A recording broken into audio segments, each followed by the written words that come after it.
do it anymore, so.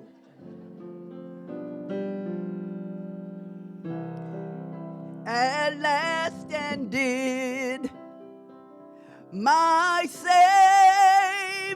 bleed, and did my sovereign die? Would he devote that sacred head for such a worm as I? At the cross, where I first saw the light, and the burdens of my heart roll away. It was there by faith I received my sight, and now I am happy all the day. At the cross, where I first saw the light, and the burdens of my heart roll away. It was there by faith I received my sight, and now I am happy all the day.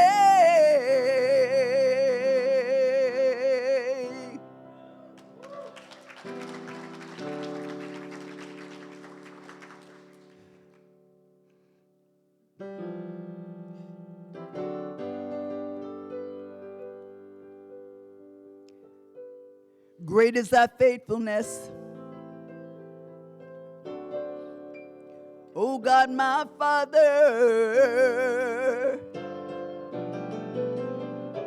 There is no shadow of turning with thee.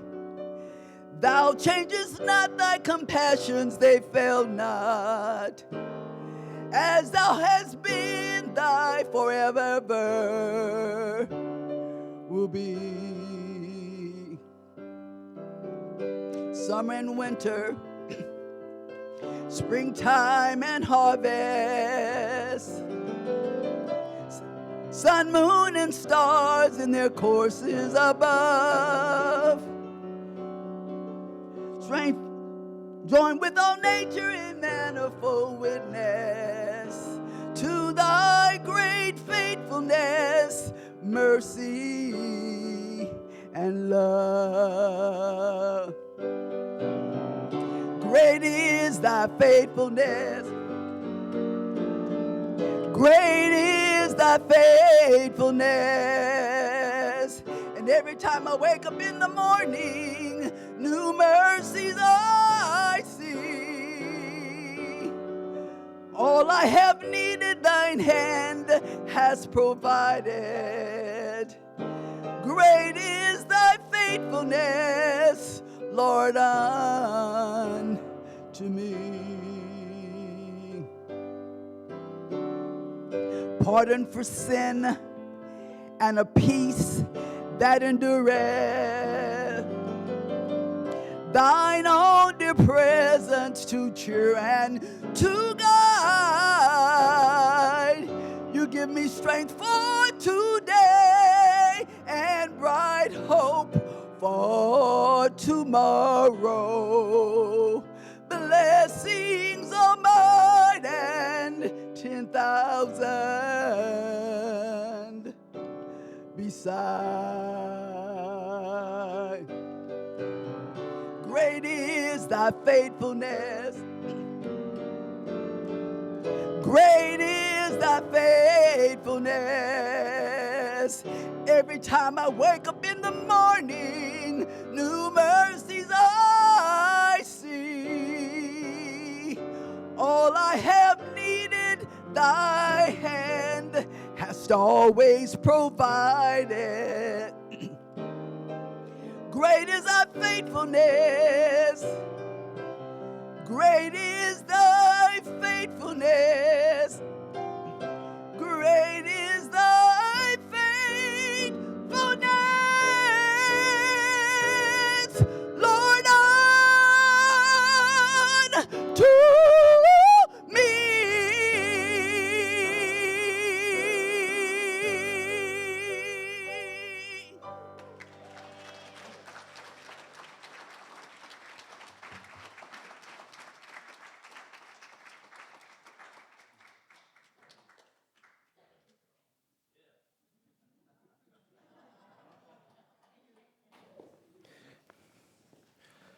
It's a very humbling experience to follow that.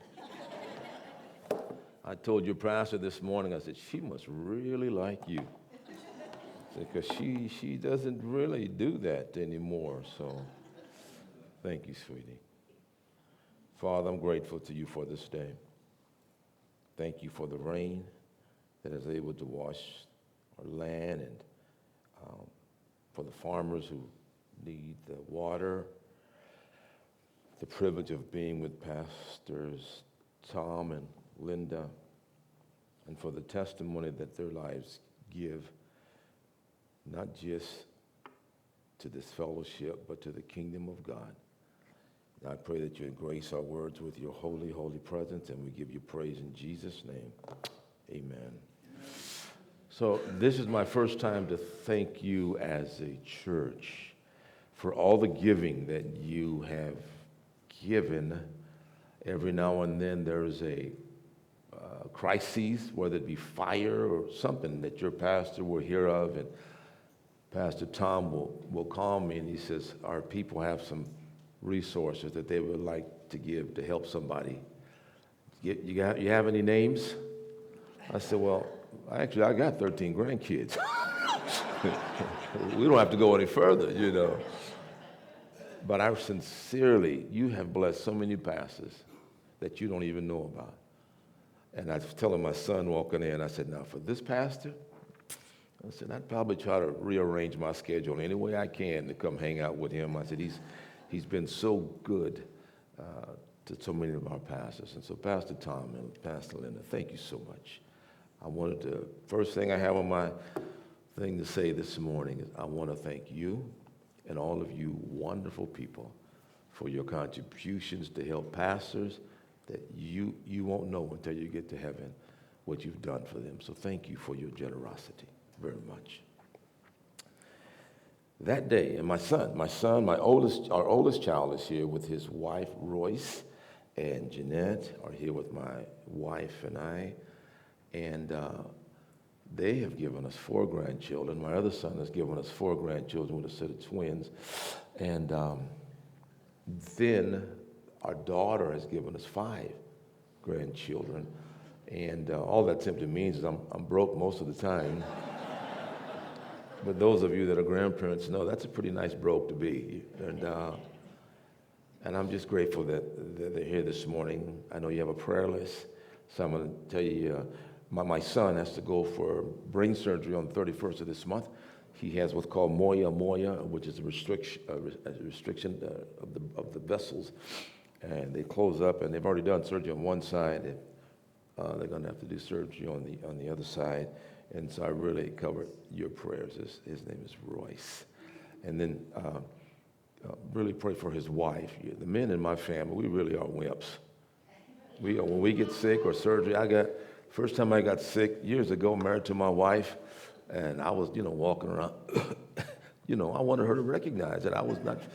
And she just kind of looked at me, and my mom lives about 2 hours away, and I said, I'm just going to go to my mom's house. She just said, okay. I went down to my mother's house. I knocked on the door, and she looked at me. What is wrong with my baby? My baby, you just come on. Okay. And I stayed 2 or 3 days. She cooked all my favorite food, cooked me a cake, and I got well. And I came home, and my wife said, so you just spent a few days at your mom's because you were sick? And she said, yes, okay. Well, next time you get sick like that, you probably ought to go there again. So, my son has accumulated a few things from his father, so pray for him a little bit. Pray for his wife a whole lot, okay? Well, that was an identifying laugh. You understand? That laugh was an identifying laugh. That day when evening came, Jesus said to his disciples, let us go over to the other side. Leaving the crowd behind, they took him along, just as he was in the boat. There were also other boats with him. A furious squall came up, and the waves broke over the boat so that it was nearly swamped. Jesus was in the stern, sleeping on a cushion. The disciples woke him and said to him, Teacher, don't you care if we drown? He got up, rebuked the wind, and said to the waves, Quiet, be still. The Bible says, then the wind died down and it was completely calm. He said to his disciples, why are you so afraid? Do you still have no faith? They were terrified and asked each other, who is this? Even the wind and the waves obey him. Just read you from Luke chapter 6, verses 47 through 49. Storms. Storms are defined as a disturbance of the normal condition of the atmosphere, manifesting itself by winds of unusual force or direction, often accompanied by rain, snow, hail, thunder, and lightning, or flying sand or dust. So when we had this storm just recently, winds are 50 plus miles an hour. I'm lying in bed and I hear something, it's like something is being dragged across our backyard. And I said, whatever it is, it'll be there in the morning. I was not going to get up and go outside with all that rain and what have you. When I woke up the next morning, we have, and some of you have them in your backyard, it's a metal bench where two people can sit on. It's metal, it's heavy, two people have to carry it. And we put cushions on it, and it's really nice to sit on in the summertime. And when I woke up the next morning, it was in our swimming pool. And I couldn't get it out till who's that laughter? You need to follow me, okay? You need to, wherever I go, I'm going to tell you what to be next Sunday. You need to be there. I love your laugh. And I was irritated, and sometimes storms they can irritate you. They can irritate you. I told someone earlier that I have a friend who's a farmer. He's not complaining about the rain at all. Later that week, my wife and I were driving through Mather. We live over in Rancho Cordova area, Anatolia, and so we're driving through Mather, and I drive through there quite a bit, 3 or 4 times a week, going to the office or coming back. And a road that I often travel on, it was blocked. And as I looked up ahead to see what it was, a huge tree had fallen across the road. It had blown over because of the wind. I had to take a different route to get to where I was going. I even stopped and took some pictures. Although the tree was huge, when the tree had blown over, what you saw was the tree went this way, but the root system went this way. Storms can be disruptive to daily living. The Secretary of Treasury, Dr. J, his wife Terry, my wife Linda, and I went to Pastor Brett and Valerie's house one day. And it was right after the storm. And in his backyard, he had a tree that was over 100 years old. And it too had been blown over, took out his fence, and within 10 feet of the neighbor's house, the only damage really was to the loss of the tree and to his fence. It had been blown over by that storm, and it destroyed the fence. And the cost to have the tree removed was almost $2,000. That's not to mention what it cost to rebuild his fence. So although this tree was tall and it gave off a lot of shade in the summer months, its root system was shallow. So roots can be those storms can be costly. The other day, last week, we were eating at a Mexican restaurant, my wife's favorite food. How many of you know where Madera, California is? How many of you know where Los Angeles is? She drove one time from Los Angeles to Madera to her favorite restaurant for Mexican food. When she got there, it was closed. No, I don't mean closed, I mean shut down. And my response to her was, just think of all the wonderful Taco Bells you passed going to Madera. She loves Mexican food. And there's this place we'll go and eat on occasion. And in the back, I was going to the restroom and I looked in the back, and this huge tree had fallen over. It had blown over they have these awnings where cars would park under, and they have solar panels on top. It had knocked out a bunch of those. The road was here. When the tree fell, of course, it blocked the road, but the sidewalk and the curb had come up with it. And as I stood there looking, and I took pictures of it because sometimes those trees are indicative of individuals' lives. They go this way, but it's like the roots are a mile long, but an inch deep. And I sat there, and I just sat there looking at that. And I thought, storms can be very dangerous and costly to businesses as well. But they were just individual trees. So I was doing some research, just reading about trees and storms and all the rest. Listen to these facts. A tree, a single tree, has the ability to provide an essential of life for all living things on planet Earth: oxygen. And the power to remove harmful gases like carbon dioxide, making the air we breathe healthier. Now, I'm going somewhere with this, just one tree. Here's how it works. Keep it simple. A tree is comprised of its leaves, its trunk, stems, and its roots. When you look at a tree, note that about 5% of the tree is comprised of leaves. 15% is stems. About 60% goes into its trunk, and 20% is devoted to its roots. Here is the superhero part. Through a process called photosynthesis, leaves pull in the carbon dioxide and water and use the energy of the sun to convert this into chemical compounds such as sugar that feeds the tree. But as a byproduct of that chemical reaction, oxygen is produced and released by the tree. It's proposed that one large tree can provide a day's supply of oxygen for up to 4 people. That's just one tree. So, let me tell you a story and kind of give you some backdrop to what your pastor mentioned earlier about my life. Parents divorce, I'm angry, just a matter of time, and I'm given about a 5-year vacation paid for by the state. I tell my friends now, I was on an extended stay. But when I was a little boy, my parents divorced, my daddy kept us in church. And I wish I had a picture of my Sunday school teacher. Her name is Mrs. Harding. Harry said, this white lady, had 4 children, went to school with her kids.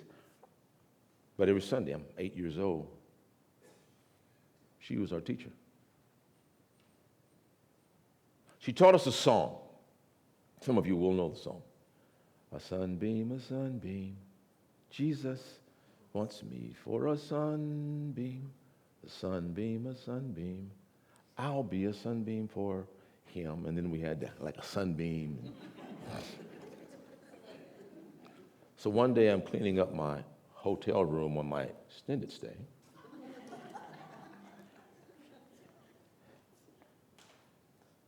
I'm 18 years old and I hear these words.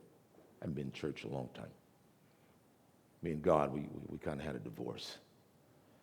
But that lady had put some roots in me with a song that I didn't even know. And I'm cleaning up my little house, and I hear these words. Sunbeam, a sunbeam. Sammy, Jesus still wants you for a sunbeam. A sunbeam, Sammy, will you be a sunbeam for him?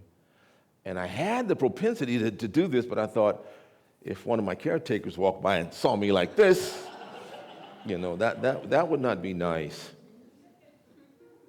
And I ended up sincerely giving my life to Jesus, 19 years old. When I was released, my wife, I met her, and we were married, didn't know her. But my dad used to tell me about his pastor's sister when he would visit me. And finally, he would tell me how pretty she was and how she could sing and all this. And finally, one day, I'd tell my dad, Dad, listen, your idea of pretty and mine is two different things. So I don't want to hear about your pastor's sister. He, okay. First night I'm out, I go to church with my dad, and there's these people there, and I'm looking around. I said, well, who is she, and who is he, and who is she? He said, well, who? I said, that lady right there. He said, which one? And my dad had a way of just messing with you. He knew who I was talking about, but I said, the lady, well, what does she have? Which one of those? And I described my wife. He says, oh, you mean that ugly lady? I said, what do you mean, ugly? He said, well, every time I tell you about her, you tell me she's ugly. And I said, that's the preacher's sister? He says, yes. And I smiled. I said, you looking out for your boy, huh? All right. Married a few months later. Children, I taught them this song as they were growing up. A sunbeam, a sunbeam. We'd ride down the road saying, we used to make up songs. We'd turn beer commercials into worship songs, just whatever, you know. When you say Christ, you've said a lot of things nobody else can say. When you say Christ, he is the King of. He's still humming them with me. He's singing it right there. When you say Jesus, you've said it all. When it's time to relax, nothing comes near. If you've got the time, Jesus is near. He's so dear. Then we started having these grandbabies. They were having grandbabies like I was paying them to have them, you know. And I did have, we took the family one time to Mexico. And about 9 months later, I had a granddaughter. So I nicknamed her, what's the word for echo something? And it means made in Mexico. And my daughter, she'd say, don't say that. I said, well, where was she? What all this happened? We were all swimming at the beach and couldn't find, so what was going, her name is Hector de Mexico. Okay, that's her. Made in Mexico. But I taught them that song. And I tell them stories about my Sunday school teacher. I'd be traveling overseas. One time I was in Africa, and my mother called me. I'd gone to Bible college and graduate school and all the rest. She says, your Sunday school teacher is in the hospital, and you need to call her. The story how God brought a healing between me and my mom is a whole different story. I said, okay, Mom. She said, well, where are you? I said, Mom, I'm in Africa. Well, you don't sound like you're in Africa. I said, hold on a second. Put on speakerphone. I said, what does that sound like? Does it sound like I'm in Modesto? Well, you still need to call Mrs. Harding. I said, I will, Mom. Oh, Mom, I'm going to call her. I promise. Mom, I'm going to call her. So I called Mrs. Harding. Mrs. Harding, how are you? She says, oh, Sammy. You know, she'd always tell me, you were such a good boy. I said, that's the same thing I told the judge. And I said, if you don't believe me, ask my Sunday school teacher. I'm really not that bad, okay? And she says, where are you? And I tell Mrs. Harding where I'm at. And she says, what are you doing in Africa? I said, well, Mrs. Harding, I'm telling people how to be a sunbeam for Jesus. And she says, you really like that? Because I had told her some stories before. She goes, you really like that song, don't you? And I said, I wanted to say, I hate that song. It haunts me. But you raise your voice at your Sunday school teacher, he'll change you to a cockroach or something, you know. So I just, yes, Mrs. Harding, I love the song. Another time I'm at home and I heard she was sick. I went to go visit her in a convalescent home, and she ended up getting a rehab center.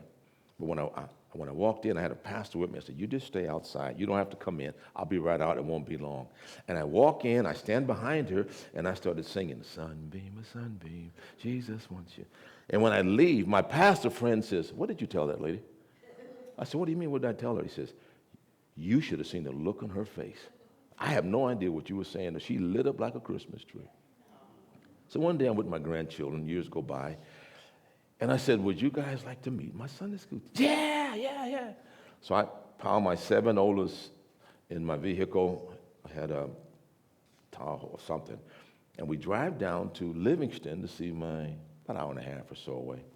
When I get to the house, she's not there. And Mr. Harding says, Why, Sammy? Well, she's in Merced. She's in the hospital. She's not doing so well. I said, and I didn't know this. I said, okay.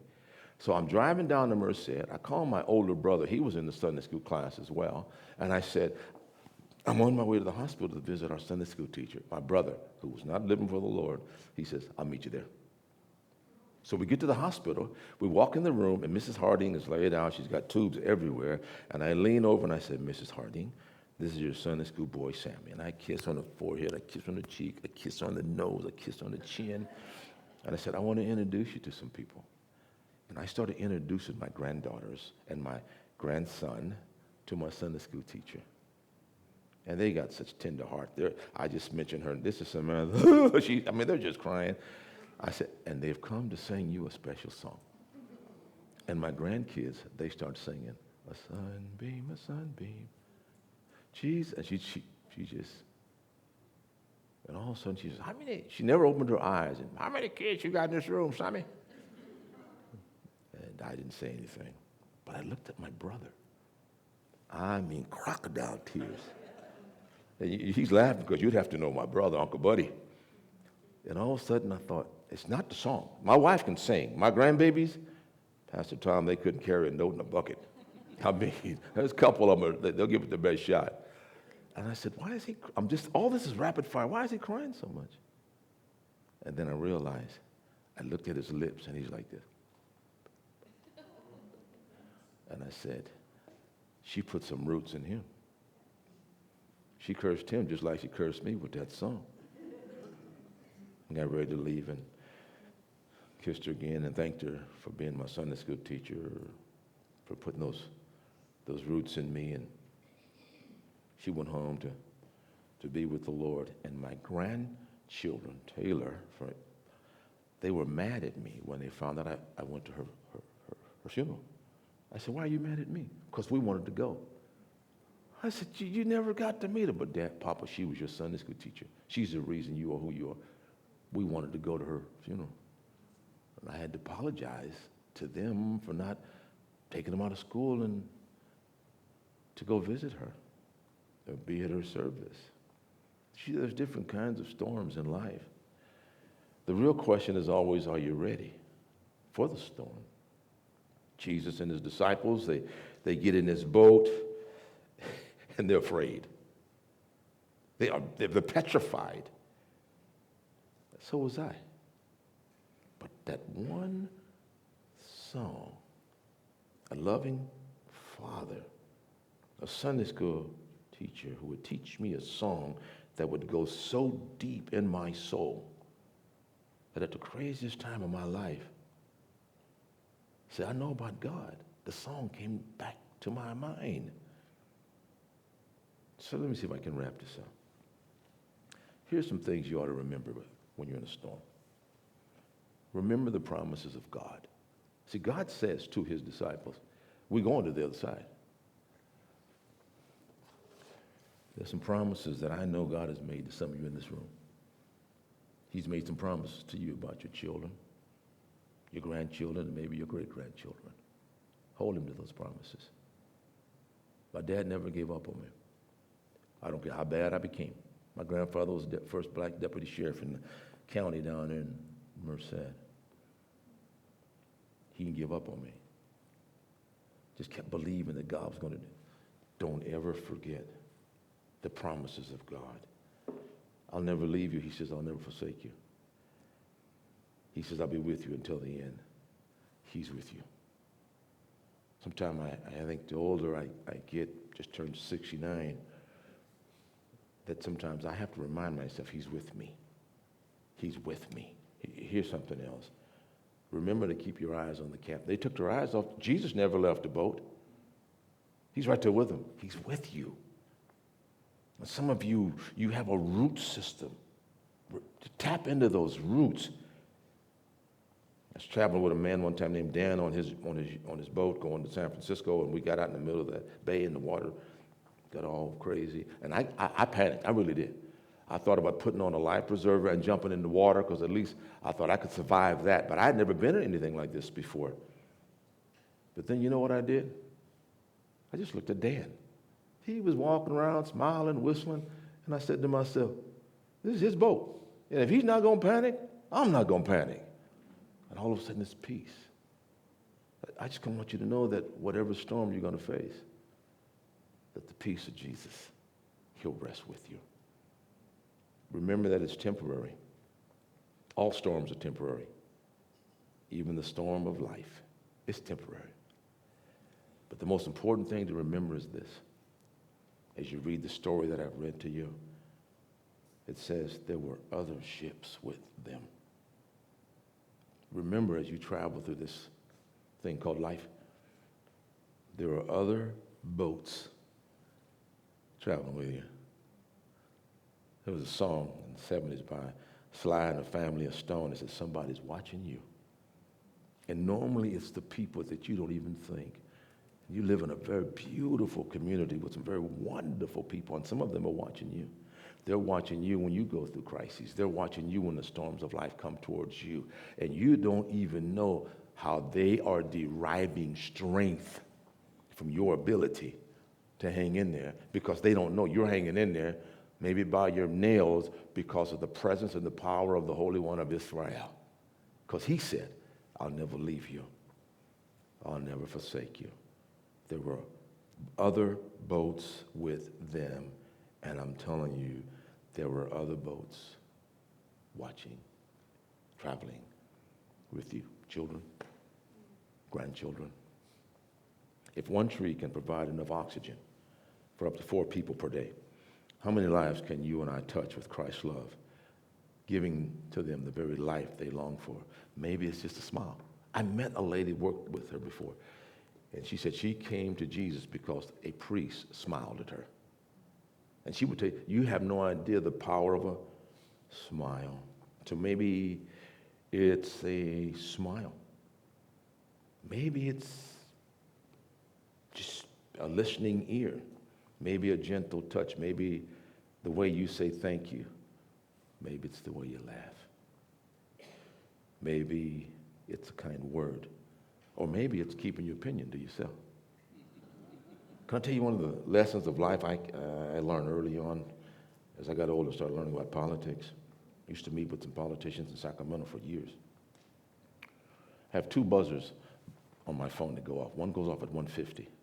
It reminds me to pray for our government. Doesn't matter who's ever in that house, they need some prayer.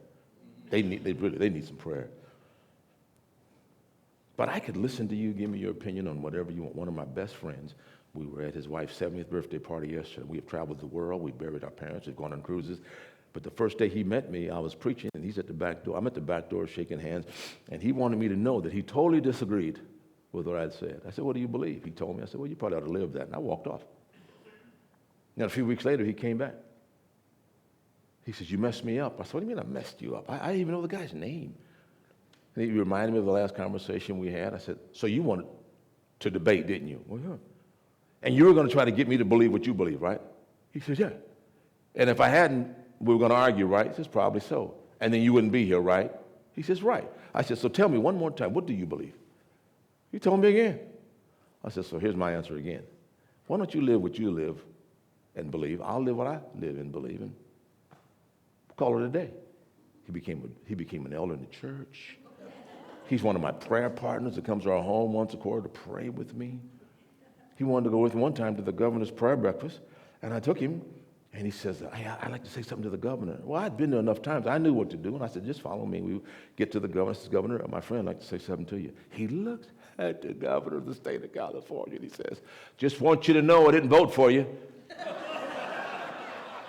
Governor says, that's okay. Some of my family members didn't vote for me either. And I'm thinking, I don't even look at my friend. And I'm thinking when the governor got in his limousine, he looks at his security and says, who was that idiot? And who was the black guy that introduced him to me? If he was here today and you wanted to debate and argue, he would. I just don't. That's just not, you see, I'd rather give up losing the debate and maintain the relationship. Because Jesus has blessed all the peacemakers. So 1:50, an alarm, it just buzzes. I know nobody else, and I pray for our government. There's another one that goes off at 4:13. It's for all you grandparents, great-grandparents. I have 2 sons and a daughter. That's 3, and their spouses, 3 couples, and my wife, and that's 4. I have 13 grandkids. At 4:13, I pray for my family. I call them. Somebody needs to pray for our grandkids and our kids. It's crazy out there. My son called me one day. He also was on the dialysis machine. He was not having his best day. And he says, Dad, can you pray for me? I said, what time is it? And he told me what time it is. And I said, can you hang on to 4:13? And he started laughing. And I said, I'll pray for you, boy. It's okay. But 4:13, I'm really going to pray for you. I'm going to pray hard. See, all of those things, hug, smile, keeping your opinion to yourself. I can hear your opinion and look at you and say, thanks. Appreciate this conversation. We're having lunch, right? Yeah. Tomorrow, yeah. I'll walk off. I'll get in my car, roll up my window, turn on my music, and then I'll say something like this. That's the dumbest thing I ever heard in my life. And I still have my friend. I still have my friend. That's what's more important to me. It's the relationships, not being correct on what party is going to do this and this and this and this. Because some folk think that when you get to heaven, before they even ask you about Jesus, they're going to say, let me see your political card. If you do enough of those things, someone's going to ask you what makes you who you are. And you'll be able to tell them about a man named Jesus.